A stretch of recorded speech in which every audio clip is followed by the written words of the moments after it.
Bienvenue à ce nouveau numéro de Stop Covid-19. Vous le savez, limiter la propagation de coronavirus passerait peut-être efficacement par l'identification des catégories vulnérables. Universellement, on parle parmi ces catégories, on cite en bonne place des personnes de troisième âge, des personnes âgées, mais peut-être qu'on fait l'omission par rapport aux enfants drépanocytaires. Et ça concerne d'abord l'Afrique. La République démocratique du Congo figure en bonne place par rapport à la lutte contre la drépanocytose. Alors aujourd'hui, on va voir le coronavirus et les enfants drépanocytaires. Et notre invitée, Mamie Bassembe, bienvenue. Merci. Vous êtes fondatrice de l'ONG l'hygiène et la protection de l'enfant. Ce qui nous intéresse aussi le plus, c'est que vous êtes promotrice d'un jeu, ça paraît anodin, le jeu Nounou, mais c'est un remède efficace par rapport aux enfants drépanocytaires, mais pas seulement. Ça aussi, on va le voir. Bienvenue à vous. Merci. À nouveau, alors la première question, c'est comment s'est faite cette transition entre votre intérêt par rapport à la protection de l'enfant et la lutte contre la drépanocytose? Madame, l'hygiène et la protection, quand on parle de l'hygiène, on voit déjà la partie sanitaire. Parce que lorsqu'on applique l'hygiène, lorsqu'on cherche des méthodes de faire appliquer l'hygiène, c'est pour que cet enfant soit en bonne santé. C'est ça. Et l'enfant drépanocytaire, pour vivre très longtemps, pour vieillir, ne demande que de vivre dans un environnement sain. C'est ce qui a facilement fait que je puisse passer de l'hygiène et la protection de l'enfant, m'introduire, me projeter dans la lutte contre la drépanocytose. Quand vous parlez de vivre dans un environnement sain pour vivre longtemps, ça veut dire quoi concrètement? Un environnement hygiénique. Quand on parle d'un environnement sain, c'est un environnement hygiénique, un environnement propre. Malheureusement, le Congo démocratique ne permet pas vraiment au sujet drépanocytaire de vivre apaisé, d'une manière apaisée. Est-ce que ça peut faire le lien entre, parce que vous êtes déclarante en douane, oui, et puis vous êtes projeté dans la lutte contre la drépanocytose chez les enfants. Est-ce que le ramassage d'ordures que vous faisiez le long de la plage, tout ça entre aussi dans ce cadre? Vous savez, il ne s'agit pas seulement du ramassage. Quand je parle de l'hygiène et la protection de l'enfant, c'est tout enfant que fréquente l'enfant qui doit être assaini. Même nos routes doivent être assainies. Nos caniveaux doivent être assainis. Nos ruelles doivent être assainis. Nos avenues. C'est partout. Je ne parle pas seulement de la plage. C'est vrai que l'idée m'est venue à la plage parce que la plage était un lieu où se retrouvait tout enfant du monde. Les gens vont se poser la question de savoir est-ce qu'à Kinshasa nous avons de plage. Oui, on a peut-être en province. Je suis un enfant de deux rives. Ouais. Donc il m'arrive, c'était pendant que je vivais chez mes mamans. Je ne peux pas parler seulement de ma maman. C'était de l'autre côté à Pointe-Noire. L'idée est venue à la plage parce que le week-end, à chaque fois que j'amenais ma fille, je voyais des ordures, j'enlevais toujours des tessons, j'enlevais beaucoup de choses. Je ne voyais pas seulement l'assainissement, je voyais aussi la protection. Parce que les enfants mouraient aussi. Comme la plage, notre plage de l'autre côté est sauvage, les enfants mouraient devant des parents. Donc j'ai pensé devenir une entité pour commencer à faire l'assainissement de la plage avant le week-end et après le week-end. Et non seulement l'assainissement, mais faire à ce qu'il y ait des sauveteurs de côtes. C'était ça le problème. Et puis il y avait un autre problème. Ma fille se plaignait parfois quand elle revenait de l'école. Elle me disait, maman, ah non, maman, aujourd'hui les toilettes de mon école étaient sales. Et j'étais toujours parmi les parents qui partaient à l'école pour se plaindre. Maniaque, donc quoi. Du coup, quand je parle de l'hygiène et la protection de l'enfant, je vois les écoles, je vois tout, je vois la pédiatrie, les pédiatries, parce que lorsque je vois toutes les pédiatries, je vois les hôpitaux, parce que les enfants fréquentent les hôpitaux. Je vois les parcs d'attractions. Je me dis, l'enfant de la RDC ou l'enfant de l'Afrique n'est pas assez protégé. L'enfant de l'Afrique n'est pas au centre de l'hygiène. Ça, c'est l'enfant de façon générale, mais est-ce que ça impacte directement sur l'enfant drépanocytaire? Et c'est plus grave encore parce que l'enfant drépanocytaire doit vivre dans un environnement très sain. Parce que l'enfant drépanocytaire, facilement, attrape un petit virus qui est des passages qui ne pouvaient même pas l'atteindre. Mais comme l'enfant drépanocytaire a un système immunitaire un peu défaillant, tout le rattrape. Un petit rhume peut passer chez un enfant normal, mais un enfant drépanocytaire va attraper ces rhumes et cela va s'aggraver. Cela va causer une carence en cuivre, en calcium, pas seulement en fer, parce que le fer, l'anémie SS, c'est juste la réaction de la crise. Ça cause toujours plusieurs crises. C'est toujours bon de rappeler la définition de la drépanocytose. La drépanocytose, c'est d'abord l'anémie SS, parce que nous avons des parents qui nous suivent à la maison qui ne connaissent pas, parce que c'est des termes un peu trop soutenus. Bien que n'étant pas aussi médecin, j'ai toujours préféré parler de l'anémie SS, donc des parents qui ont ou de sujets SS. L'anémie SS, c'est une maladie incurable d'abord, mais héréditaire. C'est une maladie où je ne suis pas médecin, mais j'ai toujours expliqué avec mes petits mots d'une maman, d'une fondatrice de l'ONG. C'est même là que le commun de mortels comprend mieux. Donc, où le globule rouge meurt précocement, ou quand il ne meurt pas, comment dirais-je, il y a manque de globules rouges sains. Et parfois ça provoque de douleurs parce que ça bloque la circulation sanguine. Du coup, nous avons de crises. Un enfant drépanocytaire peut avoir le sang au taux normal, mais un sang abîmé. Donc ça peut s'abîmer avec notre français pour que les gens comprennent. C'est le globule rouge qui s'abîme, qui devient impropre pour ses corps, alors que le corps a besoin de l'hémoglobine propre ou sain. C'est ça la drépanocytose ou l'anémie SS. Tout à l'heure, vous parliez de la toux, ça fait aussi partie justement des symptômes qu'on devrait observer pendant la crise qui sévit. Est-ce que vous pensez que la riposte aurait pu intégrer aussi les drépanocytologues pour prendre en compte exactement, précisément les cas des enfants drépanocytaires? J'ai toujours dit cela. J'ai toujours dit que dans l'équipe de la riposte, on aurait pu prendre, la majeure partie devait être des drépanocytaires. Parce que les médecins drépanocytaires sont déjà habitués à combattre une pandémie. Parce que la drépanocytose est une pandémie. Comme c'est une maladie incurable, qui n'a pas de médicaments, il n'a pas un traitement spécifique. La drépanocytose, c'est quoi? On s'est déjà dit que c'est une maladie incurable, comme le coronavirus, parce que le coronavirus aussi est incurable. Oui, c'est un virus, ouais. Voilà. Mais au moins, un virus, on peut encore décharger. Non, la seule différence, on est drépanocytaire. Ouais. Alors qu'avec le corona, on l'attrape. Oui. Mais sauf que c'est deux pandémies. Ouais. Le coronavirus est une pandémie. L'anémie SS est une pandémie.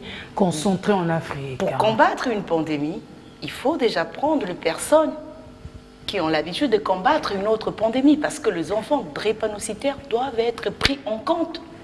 Dans l'équipe, on devait retrouver des drépanocytologues qui devaient quand même venir avec leur savoir, parce que eux déjà, ils sont dans la riposte depuis tous ces temps. Avant même l'arrivée de l'ennemi invisible. Oui, mais sauf que pour le cas de la République démocratique du Congo, vous vous souvenez du contexte de la riposte, on n'était pas préparé, on a quand même été pris à pied levé. Vous savez, on n'est jamais préparé à une guerre. Lorsqu'on parle du coronavirus, on parle d'une guerre. C'est pour ça qu'un pays a toujours son arsenal. Et nous, dans notre pays, dans nos pays africains, nous avons toujours quelque chose. C'est pour ça que nous avons de chercheurs, nous avons de scientifiques, nous avons de nutritionnistes, nous avons toutes ces personnes. Parce que dans une lutte comme la lutte du coronavirus, il y a deux facteurs qui rentrent en jeu. Il y a l'immunité Lorsque vous parlez des personnes âgées, c'est parce que leur immunité est déjà affaiblie. Ils sont considérés comme le sujet SS. Là, je reviens encore au sujet SS. Ils sont considérés comme le sujet SS. C'est le système immunitaire qui est défaillant. Alors qu'avec un système immunitaire défaillant, madame, excusez-moi, le schéma chloroquine ne passera pas. Parce qu'on peut tout faire, comme schéma. Hydroxychloroquine et l'azithromycine, avec un système immunitaire déjà très défaillant, la personne est appelée à partir. Qu'est-ce que le gouvernement... On ne pourra même pas renforcer ce système. Un système qui n'est pas renforcé n'accepte pas le traitement. Parce que c'est le système qui combat d'abord le virus ou la maladie. Dans toute maladie, c'est d'abord le système immunitaire. Et vous savez, il y a des gens qui partent parfois, les gens disent « mais il était parti, il marchait, pendant qu'il est parti à l'hôpital, il avait juste mal à la tête, il avait juste fait une petite fièvre. Mais arrivé à l'hôpital, il est parti, on l'a tué ?» Non, on ne l'a pas tué. Il est arrivé avec un système immunitaire très défaillant. Et avec la fièvre, déjà, la majeure partie des décès, c'est toujours l'anémie. On revient toujours à l'anémie. La malaria provoque l'anémie. La pandémie provoque l'anémie parce qu'il y a des fièvres. C'est toujours l'anémie. On revient toujours à l'anémie. C'est vrai que ce n'est pas l'anémie SS, mais pourquoi n'est pas associé ceux-là qui sont habitués à combattre déjà d'autres pandémies? Parmi ceux qui sont habitués à combattre la pandémie, vous faites partie, même si on a du mal à vous définir. Vous êtes diététicienne, vous n'êtes pas médecin. Qui êtes-vous? Je dirais que je suis une chercheuse aujourd'hui, enseignée par l'Institut de recherche en sciences de la santé. J'ai été enseignée après l'analyse de mon produit. Parce qu'au départ, je n'étais pas dans la lutte contre la drépanocytose. Je me suis vue projetée dans la lutte contre la drépanocytose à partir de mon produit qui a été analysé. Ce n'est qu'après les analyses. Quand on analyse le produit, les analyses se sont passées en 2017, octobre 2017. Ce n'est qu'après que j'ai pu recevoir la lettre de la collaboration de l'Institut de recherche en sciences de la santé, la lettre qui faisait de moi, lorsque vous recevez une lettre, la lettre fait de vous une chercheuse. Je peux dire aujourd'hui, je peux m'appeler scientifique parce qu'il m'arrive aussi d'assister de participer à des journées scientifiques. Donc je suis scientifique, je suis une chimiste par accident, comme j'aime le dire, mais je dirais que les chimistes par accident n'existent pas. On est chimiste, on est diététicien, on est tout parce que nous avons déjà un esprit ouvert. À l'école, on nous ouvre juste l'esprit. Lorsqu'on peut créer, celui qui a créé l'avion n'était pas un aviateur, il n'avait pas fait l'école. Le président Félix n'a pas fait l'école de président. Ça n'existe pas. Non, c'est du learning by doing. C'est juste une voix du cœur. Parce qu'une ONG, d'abord, c'est une voix du cœur. C'est une voix du cœur parce que nous nous jouons aujourd'hui et avec les anémiques de la pédiatrie de Kimbondo depuis une année, il est donné d'une manière gratuite, n'ayant pas de moyens. Mais nous le faisons parce que nous nous sommes dit que nous sommes aujourd'hui les mamans des orphelins et les papas des orphelins. Il s'appelle Nounou, il est fait à base de bissap. Pourquoi le bissap? Le bissap, c'est d'abord l'hibiscus qui contient un fer dispersible. Nous avons choisi le bissap par rapport à sa coloration. Parce que les gens vont toujours confondre. Nounou jus n'est pas seulement le bissap, mais c'est la base de Nounou. Donc le bissap est la base, la première matière de Nounou jus. Parce que s'il faut perdre rapidement ces valeurs nutritionnelles, pourquoi ça sert? Dans le bissap, nous retrouvons le fer, mais c'est un fer dispersible. Lorsqu'on parle d'un fer dispersible, c'est un fer qui se dégage par la sueur, par les urines, mais il vous donne quand même la force. Lorsque vous prenez le bissap, il vous donne le tonus, mais sauf qu'il ne rentre pas dans la fabrication de l'hémoglobine et des globules rouges. Alors que Nounou jus est une combinaison. Lorsqu'on parle d'une combinaison, c'est plusieurs éléments qui rentrent. Donc c'est la force du bissap, parce que ça c'est l'oseille de la Guinée. Nous ne pouvons pas prendre l'oseille d'ici parce que l'oseille on en a beaucoup. Nous en avons vers le Bandundu. Nous avons l'hibiscus, mais l'hibiscus d'ici contient le phosphate. Notre sol étant très riche en phosphate, et c'est la seule plante qui tire le phosphate du sol. Et le phosphate est souvent à la base du cancer de la prostate chez l'homme. Donc vous déconseillez ça en passant? L'oseille, bon. Enfin, l'oseille du Congo. L'oseille du Congo est un peu impropre à la consommation. Je parle, les scientifiques me suivent, ils connaissent. L'oseille du Congo a déjà été analysée. Ce n'est pas parce que c'est l'oseille du Congo, mais c'est le sol du Congo, le sous-sol du Congo qui est tellement riche en phosphate. Tout excellent quand même. L'oseille de la Guinée, c'est quand nous voyons un peu, c'est un peu de terre presque désertique. Et l'oseille de la Guinée ne contient que le peu de fer dispersible. Mais nous avons le fer aussi dans d'autres plantes en RDC. Ben, c'est l'association qui a donné le fer qui rentre dans la fabrication de l'hémoglobine et des globules rouges. Allons-y avec cette association de 6 oligo-éléments. Voilà. Oui.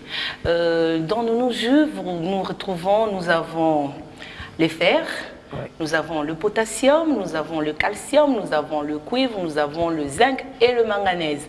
Et l'enfant drépanocytaire, lorsqu'il rentre en crise, il ne perd que ces oligo-éléments. Oui. C'est pour ça que ça a été choisi. Ce n'est pas que je suis la meilleure chercheuse, mais c'est ma combinaison qui a intéressé le recherche scientifique. Et quand ils ont eu à calculer le valeur, un enfant qui peut consommer 5 à 6 bouteilles de nounou jus de 250 millilitres ne rentrera jamais en excès. Parce que dans la drépanocytose, il faut éviter l'excès. L'excès du calcium, le surcharge en fer, tout ça est à éviter, pas seulement dans la drépanocytose, dans toute vie, c'est pour toute personne. Et avec parce que c'était aussi ça le problème parfois des chercheurs, surtout de vous là qui tombaient un peu comme du ciel, c'est que le dosage parfois n'était pas trop. Donc avec nos jus, le recherche scientifique s'est rendu compte que même, surtout chez une femme enceinte, parce que nos jus n'est pas seulement le jus des anémiques, mais c'est un jus de toute personne malade, et non malade bien sûr, mais sauf que dans le cas où une personne n'est pas malade, une personne peut juste renforcer le système immunitaire. Mais sauf qu'il faut le prendre avec modération, parce que au fur et à mesure, lorsqu'on le consomme trop dans la journée, n'étant pas malade, nous risquerons d'avoir le fer un peu élevé. Et concrètement, quelle est la quantité recommandée et aux personnes malades et aux personnes non malades selon aussi les catégories d'âge? Pour une personne malade, la quantité c'est à volonté. Nous juste prend à volonté. Pour une personne non malade, pour une femme enceinte, ça se prend plus qu'à volonté parce que la femme enceinte a besoin du zinc pour mener sa grossesse à terme. Parce que le manque de zinc chez une femme enceinte est courte. La grossesse, nous avons de fausses couches à cause du manque de zinc. Donc, une femme enceinte a besoin de beaucoup de potassium. J'ai toujours dit qu'une femme enceinte est un sujet SS. Parce que celle-là a plus besoin d'oligo-éléments qu'un enfant drépanocytaire. Et une personne malade a plus besoin d'oligo-éléments. Plus besoin d'oligo-éléments comme un sujet SS.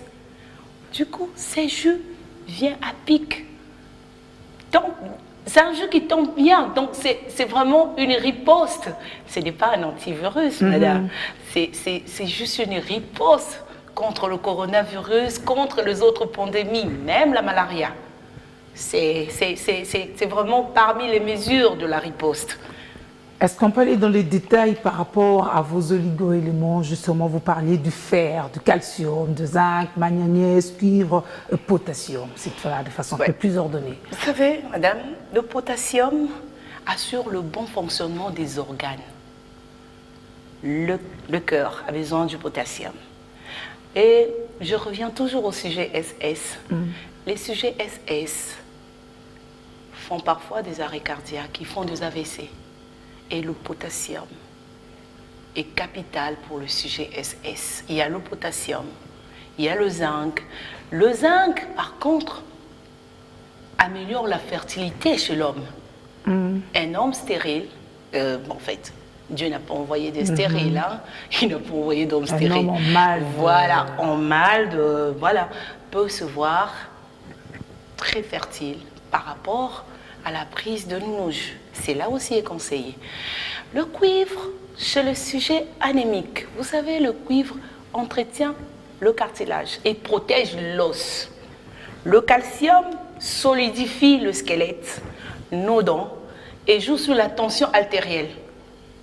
Le manganèse, vous savez, aujourd'hui, le nounou jus est sucré, mais son sucre n'affecte à rien une personne diabétique.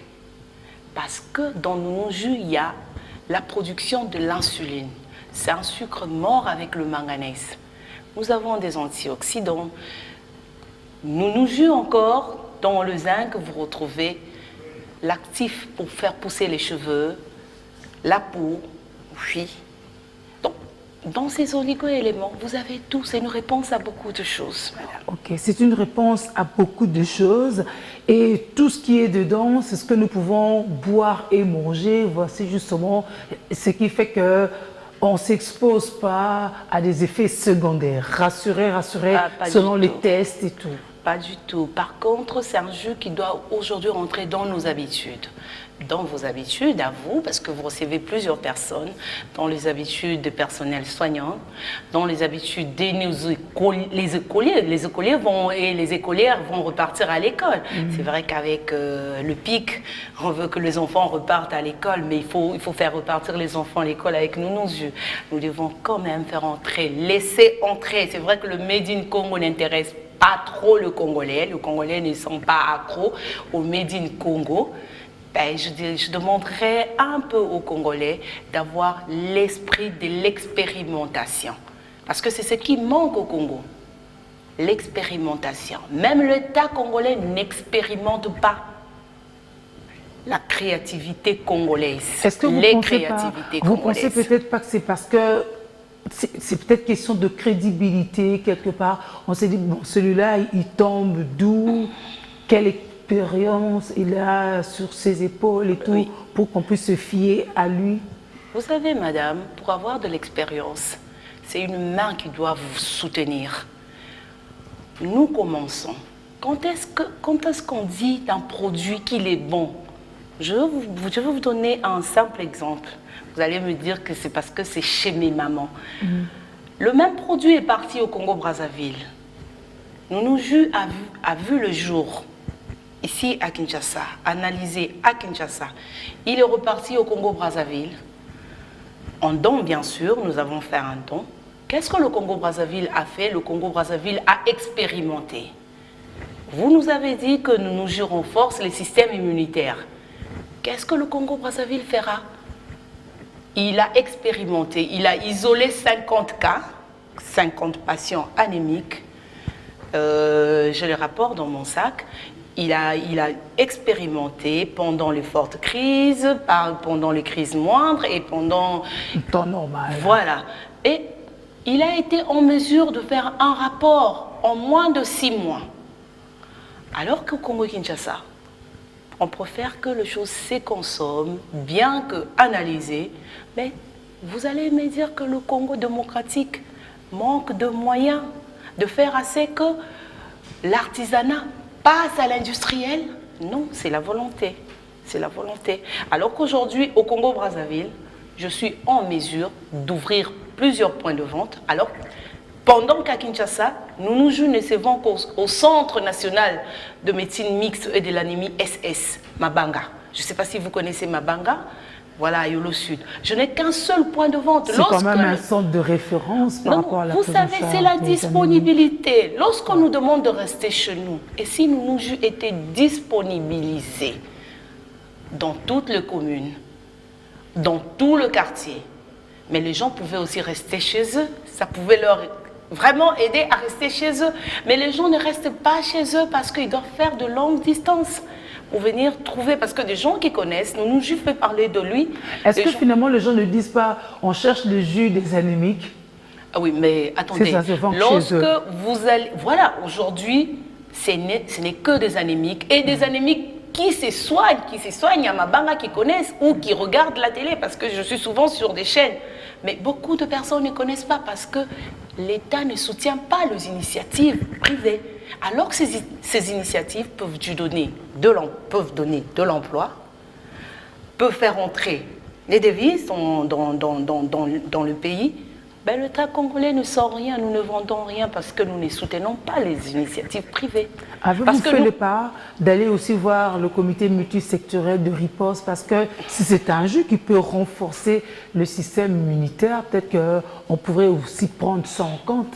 Apparemment, ils sont ouverts. L'État n'est pas un État mallette. Vous savez, lorsque vous faites un devoir de faire à ce qu'un produit soit analysé, en tant que fille du pays ou fils du pays, vous avez fait votre devoir. C'est maintenant à l'État de continuer.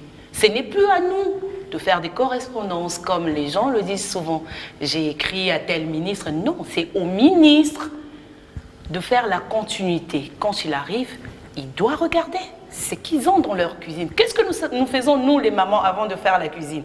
Lorsqu'on se dit qu'on doit recevoir quelqu'un, parce que là, nous avons reçu quelqu'un, et cette personne, c'est le coronavirus. Vraiment très malvenu, hein. Voilà, non, c'est un visiteur qui de mauvais goût. Non, mais attendez. Ben, il est là. Lorsqu'on reçoit un visiteur inconnu, on commence d'abord par regarder ce que nous avons dans notre maison. Est-ce que nous avons le sel? Nous avons l'oignon. Ce n'est qu'à partir de ça que nous savons faire un menu pour faire le marché. Mais au Congo-Kinshasa, on ne regarde pas. C'est pour ça qu'on n'arrive pas à regarder les initiatives, les créativités des autres. Parce qu'on se dit que la solution viendra d'ailleurs, surtout de l'Occident, excusez-moi.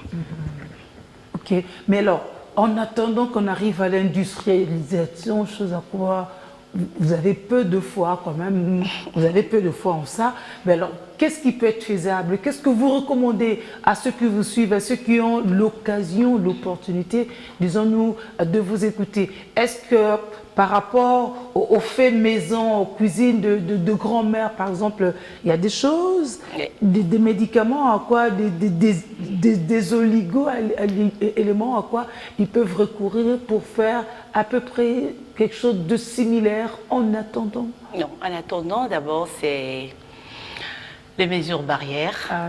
Voilà, nous devons le respecter, mais sauf que ces mesures ne sont pas respectées parce que en hygiène, au point de vue d'hygiène, Kinshasa n'a pas changé. Ah oui. Avant l'état d'urgence, pendant l'état d'urgence et après, je sais qu'il y aura après l'état d'urgence, nous devons commencer par appliquer les règles d'hygiène, embellir un peu, rendre sain notre environnement.